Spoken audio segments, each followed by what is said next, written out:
যেসব উপকারিতা পাবেন জলপাই খেলে। ১. জলপাইয়ে থাকা বিভিন্ন ধরনের অ্যান্টিঅক্সিডেন্ট দীর্ঘস্থায়ী অসুস্থতার ঝুঁকি কমাতে পারে। প্রদাহের বিরুদ্ধে লড়াই করতেও এদের রয়েছে ভূমিকা। ২. জলপাইয়ের প্রধান ফ্যাটি অ্যাসিড হচ্ছে ওলিক অ্যাসিড। উপাদানটি রক্তের কোলেস্টেরলের মাত্রা নিয়ন্ত্রণ করতে পারে এবং খারাপ কোলেস্টেরলকে অক্সিডেশন থেকে রক্ষা করতে পারে। ৩. জলপাই এবং জলপাইয়ের তেলে পাওয়া কিছু যৌগ হাড়ের ক্ষয় প্রতিরোধে সাহায্য করতে পারে। ৪. ফলটিতে থাকা উচ্চমাত্রার অ্যান্টিঅক্সিডেন্ট এবং ওলিক অ্যাসিড ক্যান্সারের ঝুঁকি কমাতে পারে। ৫. স্বাস্থ্যকর ফ্যাট সরবরাহ করে আমাদের সুস্থ রাখে জলপাই। ৬. জলপাই ফাইবারের উৎস। ফাইবার খেলে হজম ভালো হয়।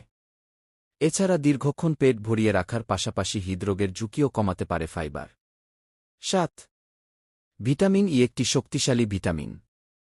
জলপাই এই ভিটামিনের চমৎকার উৎস। ৮. কিছু গবেষণা বলছে জলপাই বা জলপাই তেল শরীরকে গ্লুকোজ, চিনি নিয়ন্ত্রণে সাহায্য করে। এতে টাইপ 2 ডায়াবেটিস প্রতিরোধ করা সম্ভব হয়।